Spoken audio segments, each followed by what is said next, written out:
Picture this. Two people walk into a room. One is instantly the center of attention. People literally stop what they're doing to listen. The other, completely talked over, practically invisible. Have you ever wondered why that happens? Well, I can tell you right now, it has absolutely nothing to do with looks or money or your job title.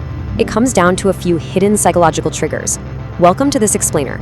Today, we're diving deep into the behavioral science of respect and uncovering exactly how you can project an unshakable aura of authority without saying a single word.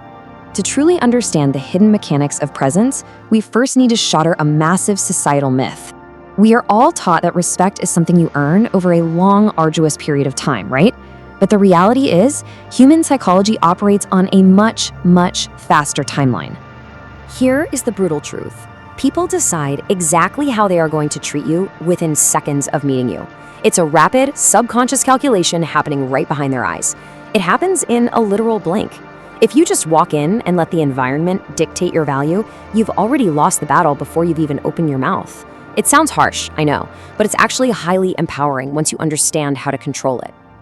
So let's start with section 1, the surface level, the physical mechanics of respect. Think of respect and confidence like an iceberg. Right at the top, the visible part, are your physical behaviors. Think of highly confident figures, like say Don Draper from Mad Men. They don't just exist in a room, they absolutely own it. They sit asymmetrically, fully comfortable, feet shoulder-width apart.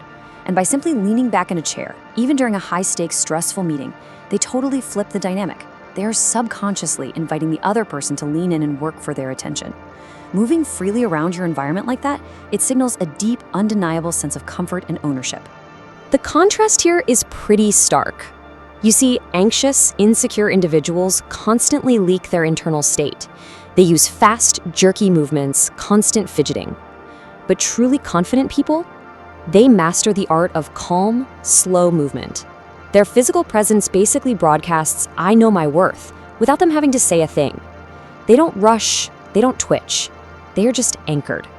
Another incredibly powerful surface-level tool is the way you use your eyes. Master variable eye contact.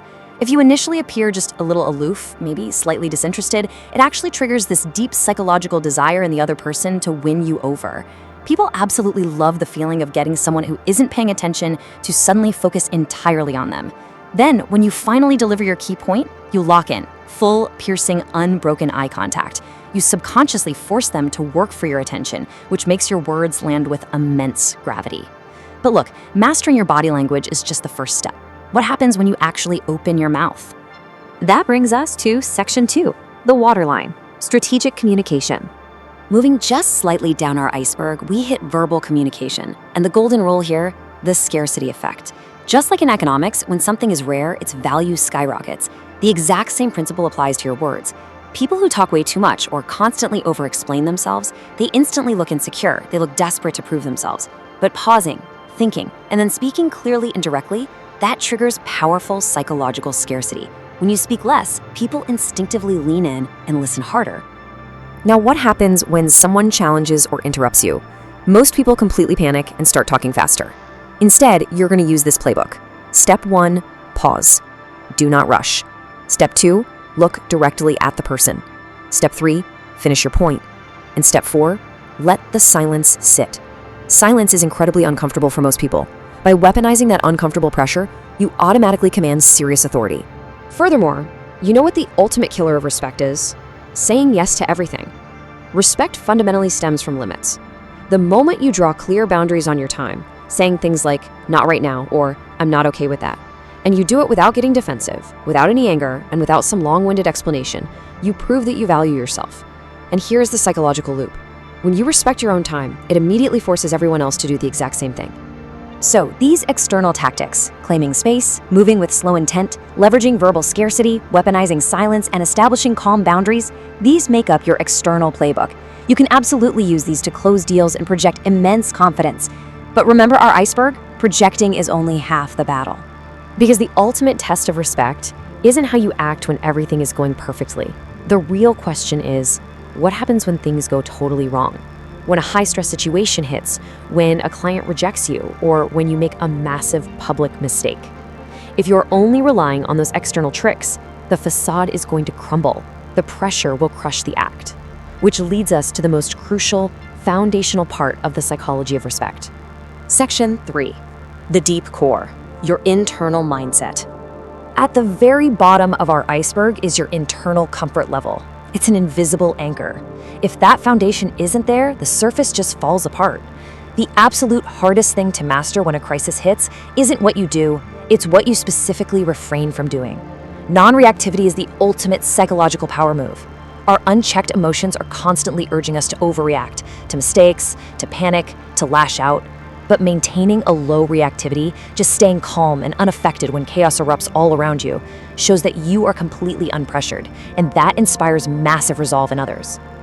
Your secret weapon in these moments is a simple number: 20. We are notoriously demanding of fast responses from ourselves, right? We often give ourselves only a fraction of the time to respond that we'd gladly give someone else. When a client rejects a pitch or a crisis hits, you feel this burning need to react immediately. Don't. Pausing for a full 20 seconds just to think under pressure, it might feel like an eternity, but it buys you time and prevents you from looking frantic and out of control. This deep internal confidence radically shifts your interactions. Deeply confident people never badger others for approval. Persuasion is one thing, begging for validation is another. Instead, they frame themselves as equal partners screening for a match. They are completely willing to walk away if it's not a fit. And this is crucial. They walk away without throwing an emotional tantrum. Walking away in an emotional huff just signals petulance. True confidence is saying, "Looks like we're not a match. I wish you the best," and genuinely meaning it. Which brings us to the absolute core of the iceberg. True confidence is the deep-seated belief that no matter what happens, you are going to be okay. When you truly internalize this, everything changes. You stop agonizing over saying the exact magical right words. You stop fearing rejection because you know on a fundamental level that you will survive, regardless of the outcome. But how do you actually build that unshakable belief? Well, you build it by living the truth. You develop this impenetrable internal armor by acting authentically. That means having the courage to tell the truth, to admit a failure, to show vulnerability, even when it might cost you an opportunity in the short term. Because when you live your truth, you prove to yourself that you don't need to hide behind a fake persona. You prove that you will never, ever reject yourself. Ultimately, this whole thing culminates in one singular truth. The moment you stop chasing approval, respect starts chasing you. When you combine that calculated external presence with profound internal certainty, you project a psychological magnetism that you simply cannot fake. So I want you to look at your own interactions. Are you controlling the silence, or is the silence controlling you? Will you find the courage to finally stop chasing